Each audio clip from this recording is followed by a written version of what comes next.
From the world of AV programming and control with James King, I'm Steve Greenblatt, and this is Ask the Programmer. James, how are you today? This is going to be it's a monumental episode for us today, so it's going to be exciting. Well, I'm excited for this one because it's another one I can sit back and listen to the experts talk, and no one has to hear me rambling on. I'm doing good, Steve, and yourself?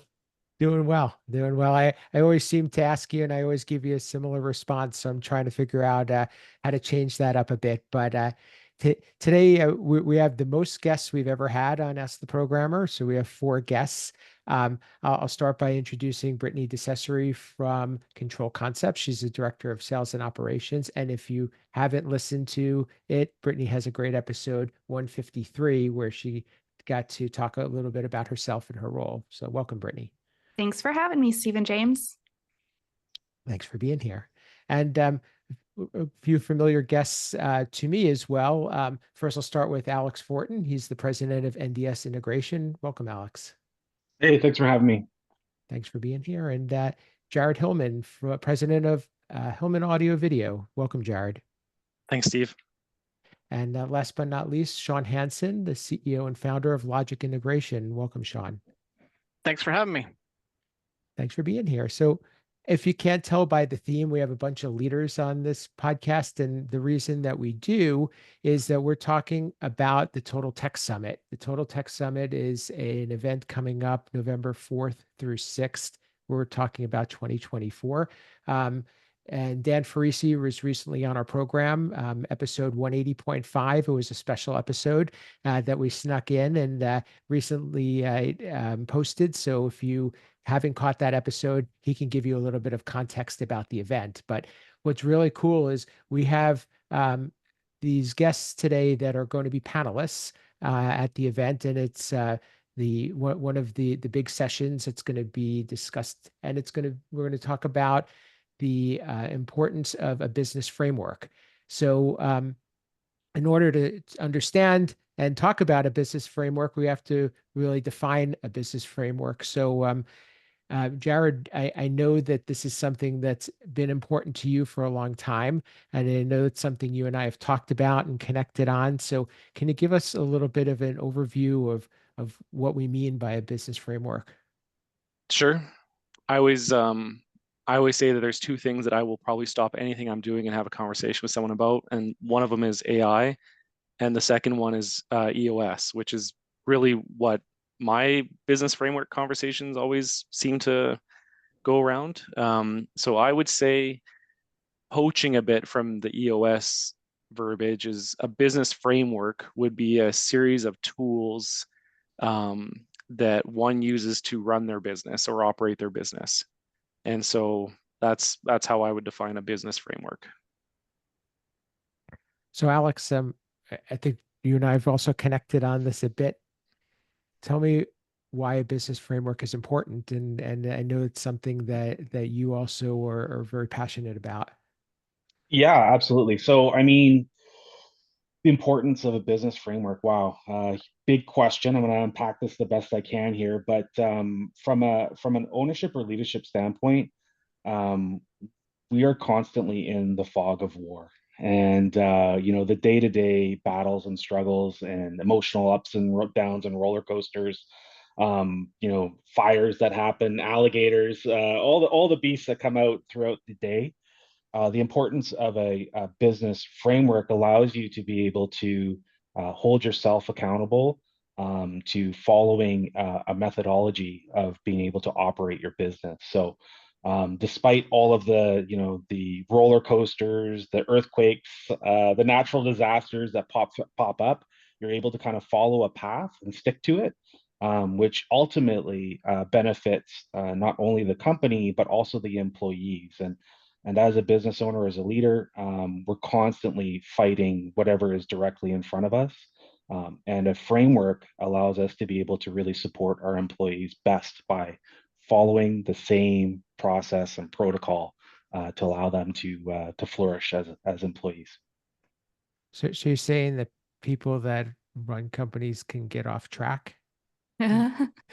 Well, we are in the flashy light business, and I would say every business owner or leader that I've ever met is all about those flashy lights. And as soon as you see a new light flash, you're drawn to it. And so the framework allows us to kind of collect our thoughts, go back to following the process, and ensuring, like I said, that everyone is being supported appropriately. Absolutely. And we'll get back to that a little bit. And I did want to make sure I defined too, Jarrod referred to EOS, which is a business framework. It's the entrepreneurial Yes. operating system, and it's connected to a book called Traction, if you're familiar with that. So I just wanted to make sure I point that out. A great resource out there, there's a book called What the Heck is EOS? That's a nice, quick, fast read for anybody who wants to explore that. Mhm. Absolutely. And we can get into the whole library, but they're all amazing. Shawn, tell me a little bit about your experience using a business framework and how it has impacted your business. Sure. So the particular framework that we use is EOS, and we've been on it for a year. I'm in a couple CEO networks, and I was inspired by some of the stories and battlegrounds other business owners have been through, and growth spurts, and even being stale, just all kinds of different stories going on behind businesses, and the common theme that I was seeing with how did you get through it, how did you grow, how did you do this, was we had some sort of framework. And so there is a few of them out there. The particular one that our company chose was EOS, and for us it has provided a structured approach to problem solving and decision making that doesn't have to revolve around one person or even me. So how do I pull myself out of, if you're operationally minded, or if you're more sales and marketing minded, there's another really good book out there called The E-Myth. It's been around for a really long time, and it defines you as you're either a technician or you're not. And I was a technician, and so I was an installer, a wire puller, a project manager, a programmer. But how do I learn how to run the business? And so it provided a clear structure, even position wise and job description wise, for our entire team to know who's doing what when in the process. And it has provided us really nice bumpers for projects to flow through the business. And people can make decisions without me. And, they know where to go, what to do, who to talk to. Even to, do we do that job? Do we do churches? Do we do house of worship, or do we do restaurants? So it's been, I would say, well-defined processes, and trickling down to well-defined job descriptions have been great. Because I think a lot of companies take, especially smaller ones, they'll take someone and say, oh, so-and-so can do that. And they throw it on the pile. Oh, so-and-so can do that too. And, their job description 4 years ago looked one way, and it's different 4 years later. So does that answer the question, Steve? Absolutely. And I think a lot of people, what you're talking about is very relatable, and I think will be to a lot of people in the audience, and me included. And I think, and I've heard Jarrod tell his story and how he started in his garage, and he built his company to be very successful, and it probably in a similar manner. So I left Brittany to the last in this order for a reason, because one of the things that Brittany and I connected on when she joined Control Concepts, she came with really a plan in mind that she wanted to be an integrator in a company that is running EOS. And EOS was just something that I had heard about. So tell me a little bit, Brittany, about why this is important to you, and what really sparked your passion about it. Sure. So to set the stage a little bit, I love all things math because you do things the right way, you get the right results. And I love that there's that proven process. If you work the process, you arrive at the right answer. And so for me, this idea of a business framework has that process mapped out, and you implement the things. some modification that every company is going to do to make it fit for them. But for the most part, the template is outlined for you, and you do the right things, you get the right result in the end. So that was the thing that drew me into EOS. I am all things process and operations minded. So that's where I kind of started seeing myself in this integrator role, to help clear that up for the audience. There's typically a visionary who's that big idea, big thinker, really loves to like brainstorm and come up with all of the cool things and, the shiny objects. And the integrator is the one that's really the day-to-day and taking that big idea and seeing what works, how we can make that happen, how we can roll that out, really process driven.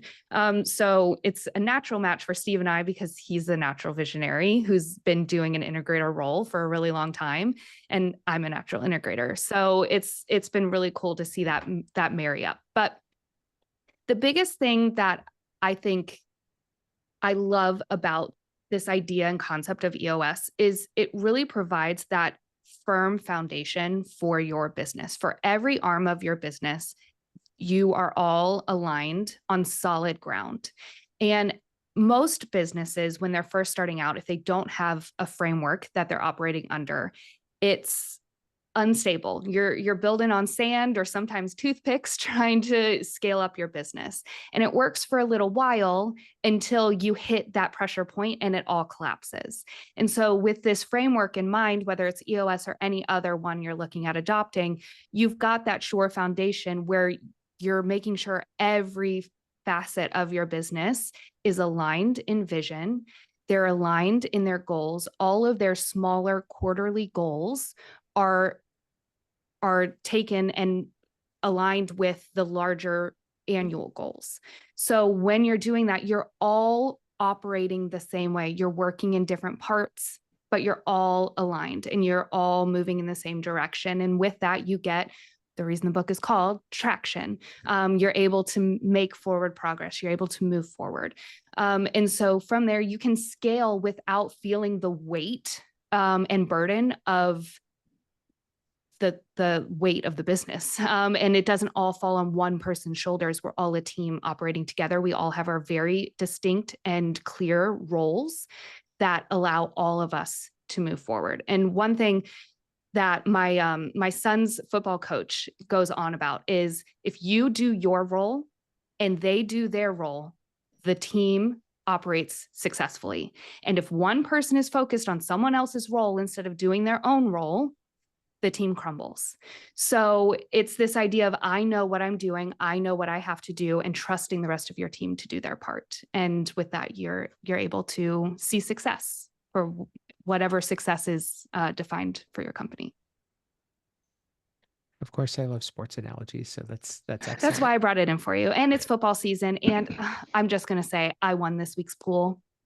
You're not going to talk about the Commanders? Well, finally, we have some quarterback that can actually lead a team. But anyways, we'll see what happens. It's a Washington sports team. You never get hopeful until the very end, when there's actually a light at the end of the very dark tunnel. So James, taking all of this in, what are your thoughts in terms of somebody who either sees the benefit of this working within an organization, or sees the benefit of an organization that you work with that could use a framework? So I'll admit, EOS was new to me. This is actually the first time I've actually heard of it, and I got some great books from it that I'll add to my growing list here. So thank you everyone on that. But a framework, any kind of framework, is great because, as I mentioned during the Dan episode, is tech is easy, people are hard. So if you can get a framework to kind of, give everyone that vision, that goal, that they know what they're doing, that clear role, clear definition, is going to make that people hard part a little bit easier. Yes, it's still people are hard, but at least you can start holding accountability, and it's not the wild, wild west out there. I like that term Wild West because I use that term all the time to describe the AV industry as the Wild West. And so I can tell you that for me, I was a technician as well, as Shawn kind of alluded to, and I feel like most of us in the AV industry, being a bit trade centric, if you will, we are technician based because we learn how to do the thing and then we feel we can do the thing better, and so we go venture off to do the thing better. And so what I found is that um, going to eMyth now, if you haven't read it and you're an owner of a business, you should, because it really does describe the three kind of positions of every business owner, where you're a technician, a manager, and an entrepreneur, and they're three different personalities constantly fighting at what you're trying to do. And so I was a very good technician. I was likely a mediocre to poor manager and a great entrepreneur because I have bursts of ambition and drives of ideas and everything that Brittany probably has to battle against Steve sometimes. And so EOS just gave me a set of tools and kind of a framework and a guideline on, okay, this is now how I can operate and manage a business. And then as we grew as a team, to what a few of you said, it then also added tools to, now this is now how I can set expectations and I can help grow. And I think we would all agree that nobody likes working anywhere where they don't know what they're there to do and how to be successful. And so that I mean, in eMyth, that's in like one of the first few chapters is, that scenario where you have your first couple hires and you just start dumping things on them, not setting expectations, and it collapses. And so, yeah, I think James was bang on that it does reign in the Wild West. It's like the sheriff or something for the Wild West. Or I really wanted to sneak in a pun of like for you programmers that it's the if this then that book for business, So Appreciate There that. was an article that Jason Knott wrote years ago about our company. I was pretty transparent about when we grew too fast. And the joke was, if you wanted a free TV, hire Logic Integration, because we were doing so many projects and had so much going on and no proper processes or management that change orders were getting approved and we were drop shipping stuff and stuff was coming here and we didn't even charge the client for some of it. And it's a little bit exaggerated, but there was some of that happening during those periods. And having a defined process and the framework, as we're talking about now, is crucial to growth. Before the growth, don't do the later on. We'll put together a standard operating procedure once we hit this revenue mark. The earlier you can do it, the easier it'll be. I think there's two analogies that I use in business quite a bit. One of them is sports. I also enjoy the sports analogies. I think it's very relatable. I think another one that's also equally relatable is military. And if you think about it in the context of, your company is going out, to battle, you need to make sure that all of your units understand what they're doing and where they're going and what the overall reaching strategy is. What the battlefield looks like, what are our obstacles, what are our challenges, who the enemies are, where are they positioned, et cetera. And although, I'm not a big, proponent of going to war, I think it's a great analogy when you use it in the context of business. And just to note, obviously we're myself and Jarrod and Shawn and Brittany and Steve are all under the EOS framework. There is other frameworks out there that are equally good. There's also the Rockefeller Habits by Vern Harnish, which is really great. I think the reason that so many of smaller businesses, such as AV companies, that get into EOS is because it is probably a more approachable framework than some of the other ones. And particularly at NDS, we'd like to kind of steal from the best of all of them. So just because they've given you a framework at EOS doesn't necessarily mean, I think Brittany mentioned this, or maybe it was Shawn, I can't remember, but just because you have this framework doesn't mean that you need to follow it 100%. You need to tailor it to your organization. such as you would on a battlefield or in a military operation, right? So just something to think about on that. I think that's the biggest mistake people probably make when they do start with EOS, is that they try to take everything and implement it, and that is a very, very we're guilty of it, to be honest. Like we're guilty of it, and we've learned our lessons, and so we've had to taper down and work with what works really well in our team. So I assume that happens with any framework.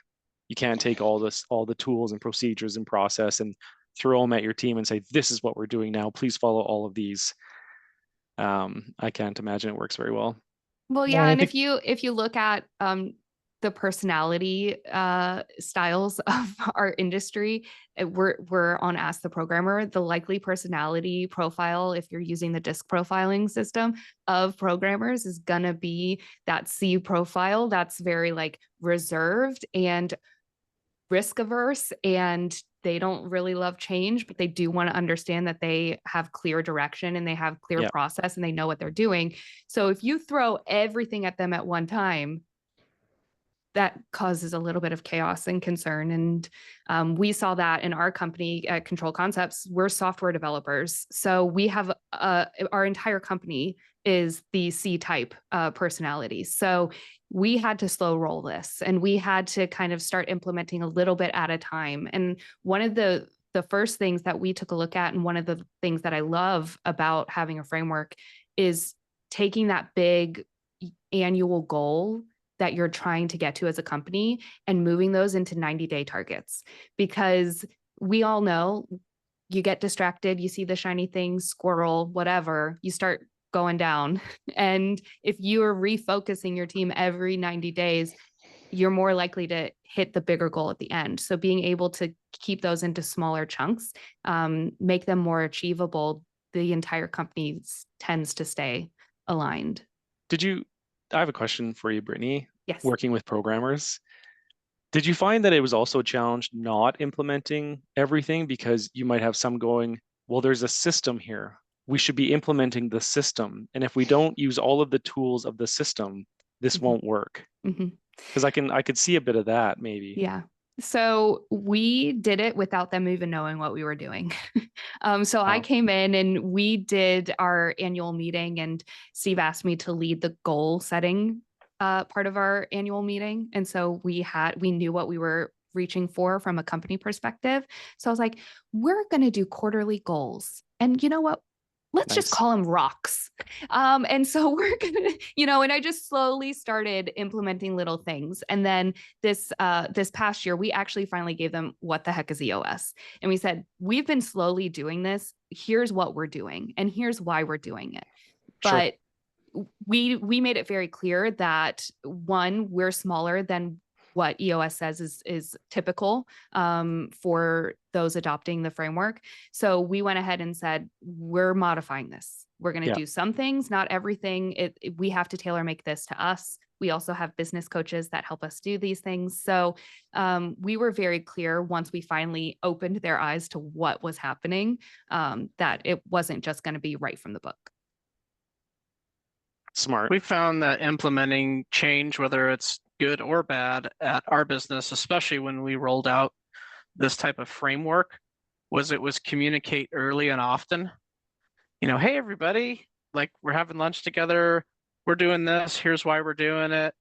And we started with different departments and kind of trickled our way down. But as Brittany said, the 90-day rocks and goals that you set with your team, whether it's sales, technicians, maybe a goal for a technician would be to get their CTS, right? Maybe that's a two-quarter goal, but celebrating those goals sooner than in annual review per se, doing, they have quarterly check-ins, is a lot of fun. It's a lot of fun to check those off and to celebrate within the teams. And then at the end of the year, this is going to be our first full year on the platform we're on, EOS. And I can't wait to stand up in January and spit out all the things we accomplished, but also talk about the things we didn't accomplish and why. Did we get distracted?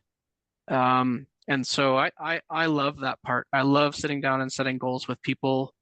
And I have my own goals too as a leader. So I'm held accountable too. That's the beautiful part about the framework is each department is a cog in the overall machine, and they really should be working on their own cog and not looking, over at the other thing. And if all those things can work together, it just runs really beautiful. So it's probably a good place for us to wrap up this conversation, but stay tuned because I'm going to ask these guests to come back for next week's episode so that we can have some more insightful information, both about business frameworks, the Total Tech Summit, and also just understanding a little bit more about why business is important to people in all roles of an organization. So that's your teaser. Stay tuned for that. And so before we get to wrap this up, I want to say thank you to our guests, Brittany DiCesare from Control Concepts. How can people get in touch with you, learn more about what you're doing and also about Control Concepts? So you can go to controlconcepts.net and you can find me on social using the handle @BrittDice. Alex Fortin from NDS. How can people get in touch with you, learn more about your company, and ask you any follow-up questions? Yeah, you can get a hold of me at ndsav.com, or you can send me an email at hello@ndsav.com. I've thrown this out there a few times. No one has reached out yet, so I'm waiting for that first person. You'll get a special prize pack. I'm not going to tell you what it is. It might be nothing. Do we get to do it? Sure. I was about I'm to type typing one. right now. And Jarrod Hillman from Hillman Audio Video. How can people get in touch with you and learn more about your company? Yeah, so hillmanav.com if you want to learn more about Hillman AV. Otherwise, you'll only find me on LinkedIn. So Jarrod Hillman on LinkedIn. Or if they go to the Total Tech Summit, they can find you. Yeah, you can definitely find me there as well. Yes. And last but not least, Shawn Hansson, thanks for being with us. How can people learn more about you, get in touch, and find out about Logic Integration? Thanks for having me, you guys. Looking forward to the Tech Summit. I looked it up this morning. I have gone since 2011. So I've been going to the Tech Summit. I actually found a picture of Jason Knott and I together. You can Google Logic Integration or look up logicav.net. And I'm pretty much at Shawn Hansson with 2 S's in the Hansson on most social media platforms. But yeah.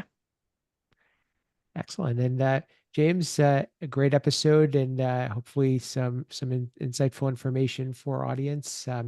How can people get in touch with you, learn what you're up to, and also continue the conversation?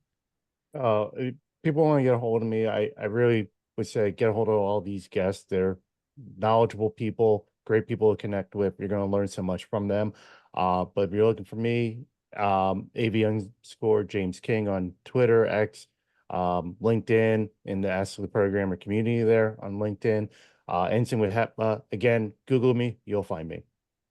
Absolutely. And before we wrap up, the Total Tech Summit can be found at totaltechsummit.com, excuse me. Please go to that URL. If it's not too late to register, you can, and it is an event that is expenses paid if you do qualify. So check that out. But as Shawn said, it's a great event, and he's been going for over a decade, it sounds like, and I've been to several, and it's I know that Alex and Jarrod have as well. For me, you could reach me at Steve Greenblatt on social media. As James said, we have a LinkedIn group for Ask the Programmer. Please join us there. We post about episodes as well as polls and commentary and share information for our audience, and we're looking to build a community for AV programmers. So pass along that information. Control Concepts is a supporter of Ask the Programmer, and as I like to say, we develop the building blocks that programmers need to be successful. So we work with manufacturers to do API integrations, and we also provide some free and low-cost utilities. You could check them out at controlconcepts.net. And our podcast can be found on video on YouTube, the audio version on your favorite podcast player. And until next time, this has been Ask the Programmer.